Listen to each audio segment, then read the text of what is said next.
اور عزیزان گرامی، اسٹیج پر رونق افروز علماء کرام، مہمانان کرام اور برادران ملت اور عزیز طلباء، یہ ہماری سب کی خوش قسمتی ہے کہ ہم ایک ایسے دینی ادارے کی تقریب میں شامل ہوئے، جلسے میں شامل ہوئے، جس نے محنت کر کے حفاظ کرام کو تیار کیا، اور ابھی آپ حضرات کے سامنے ان حفاظ کرام کی، ان حافظوں کی دستار بندی کی جائے گی اور ان کو سندیں دی جائیں گی۔ یہ مدرسہ جن حالات میں یہاں پر شروع ہوا، مدرسہ شروع ہونے سے پہلے بھی میں اس محلے میں آیا، کئی بار مجھ کو لایا گیا، دعائیں کروائی گئی کہ یہاں پر ہم لوگ چاہتے ہیں مدرسہ شروع ہو جائے، اور اللہ جل شانہ نے کچھ عرصے کے بعد یہ مدرسہ شروع کیا، اور الحمدللہ یہ مدرسہ چل رہا ہے۔ یہ دینی مدارس ہمارے ایمان کی حفاظت کرتے ہیں، قرآن پاک کی حفاظت کرتے ہیں، دین کی حفاظت کرتے ہیں۔ یہ جو حافظ قرآن تیار ہو رہے ہیں، علماء کرام جن بڑے مدرسوں سے تیار ہوتے ہیں، یہ دین کے محافظ ہیں۔ اللہ جل شانہ نے ہم کو جو دین عطا فرمایا ہے، یہ دین سب سے زیادہ قیمتی، بہت ہی زیادہ قیمتی دین اللہ تعالیٰ نے ہم کو عطا فرمایا ہے۔ اس دین کی قدر کرنا یہ ہم سب کی ذمہ داری ہے۔ اللہ تعالیٰ نے ہم کو جو دین عطا فرمایا یہ کامل اور مکمل ہے، یہ جامع ہے، یہ آسان ہے، اور اس دین سے بہتر کوئی چیز نہیں۔ دنیا کے اندر جن لوگوں نے فیشنیں ایجاد کی، جب ان کا پریکٹیکل عمل کیا اس پر اور تجربہ کیا، تو ان کو سمجھ میں آیا کہ یہ تو انسان کے لیے نقصان دہ ہے۔ لوگوں نے جو رسم و رواج جاری کیے، جب اس پر عمل کر کے دیکھا تو پتہ چلا یہ تو ہمارے لیے نقصان دہ ہے، ان کو چھوڑ دیا، مجبوراً چھوڑنا پڑا ان کو۔ آج وہ ملک جہاں سے فیشنیں ایجاد ہوتی ہیں، جاری ہوتی ہیں، جن فیشنوں کو آج مسلمان اختیار کرتے ہیں اور سنتوں کو چھوڑ دیتے ہیں، ان ملکوں کے اندر اسلام تیزی سے پھیل رہا ہے۔ کیوں؟ اس وجہ سے کہ انہوں نے اپنی فیشنوں پر عمل کر کے دیکھ لیا اور اس کا نقصان ان کے سامنے آ گیا۔ اس کی وجہ سے انسان کی صحت کو کیا نقصان ہے، انسان کی تندرستی کو کیا نقصان ہے، انسان کے سماج کو کیا نقصان ہے، انسان کی زندگی کو کیا نقصان ہے، یہ ان کی سمجھ میں آ گیا۔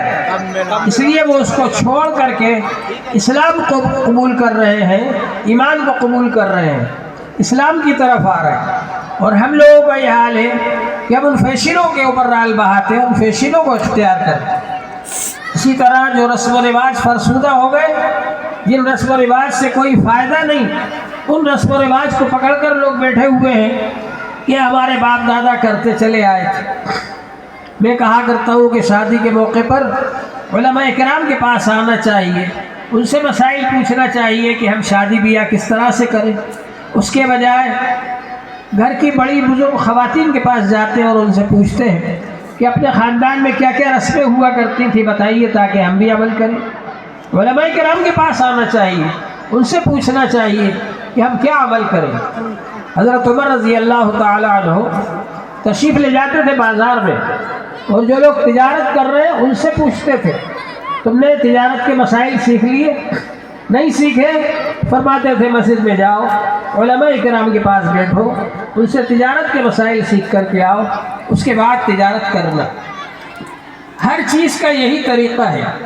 ہم لوگ نماز پڑھتے ہیں، بچپن میں جو نماز سیکھ لی بس اسی طریقے سے پڑھ رہے ہیں۔ اب اس میں کیا چیز ایسی ہے جس کی وجہ سے نماز مکروہ ہو جاتی ہے، کیا چیز ایسی ہے جس کی وجہ سے نماز فاسد ہو جاتی ہے، ہم کو نہیں معلوم، پڑھے جا رہے ہیں اسی طریقے پر۔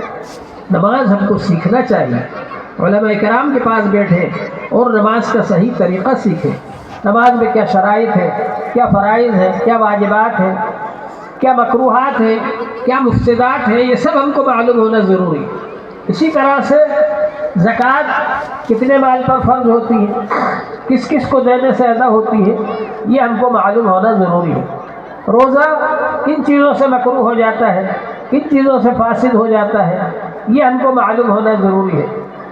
موجودہ زمانے کے اندر لوگ 3 لاکھ روپے 2 لاکھ روپے 2.5 لاکھ روپے 4 لاکھ روپے خرچ کرتے حج کرنے جاتے ہیں، وہاں کوئی ایسا کام کر کے آ گئے کہ آپ کا حج فاسد ہو گیا یا مکروہ ہو گیا، یہاں سب حاجی صاحب کہہ رہے ہیں لیکن آپ کا حج ہی نہیں ہوا، یہ مکروہ ہو گیا۔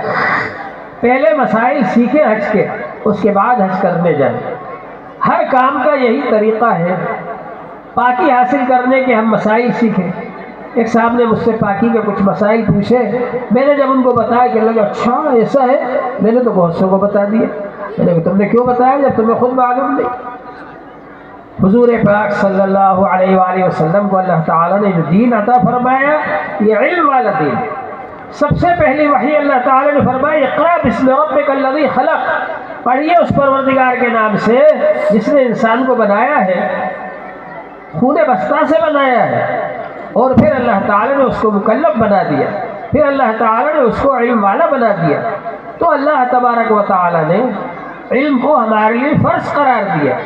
حضور پاک صلی اللہ علیہ وآلہ وسلم نے ارشاد فرمایا طلب العلم فریضۃ علی کل مسلم، علم طلب کرنا ہر مسلمان پر فرض ہے۔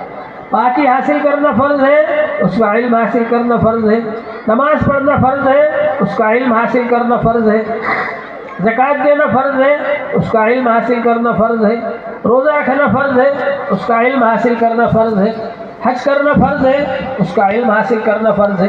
اور جو گناہ کبیرہ ہیں ان کی معلومات ہونا چاہیے تاکہ آدمی ان گناہ کبیرہ سے بچے۔ یہ سب اتنا علم حاصل کرنا ہر مسلمان پر فرض، چاہے وہ غریب ہو، امیر ہو، مالدار ہو یا فقیر ہو یا دیہات کا رہنے والا ہو، شہر کا رہنے والا ہو، ہر مسلمان پر فرض۔ اور حافظ بننا، عالم بننا، قاری بننا یہ تو فرض کفایہ ہے۔ جو دینی مدارس حافظ بنا رہے، عالم بنا رہے، قاری بنا رہے، یہ سب کی طرف سے ایک فرض کفایہ کو ادا کر رہے ہیں۔ ہم سب کی طرف سے فرض کفایہ کو ادا کر رہے ہیں۔ اس لیے ہماری ذمہ داری ہے کہ ہم ان دینی مدارس میں جائیں اور معلومات کریں کہاں کس چیز کی ضرورت ہے اور وہاں ان کو لا کر کے وہ چیز دیں تاکہ یہ علماء کرام بے فکری کے ساتھ دینی تعلیم دیتے رہیں۔ بیچارے علماء کرام ڈبل بوجھ اٹھاتے ہیں، چندہ بھی کرتے ہیں، مالیات کا انتظام بھی کرتے ہیں اور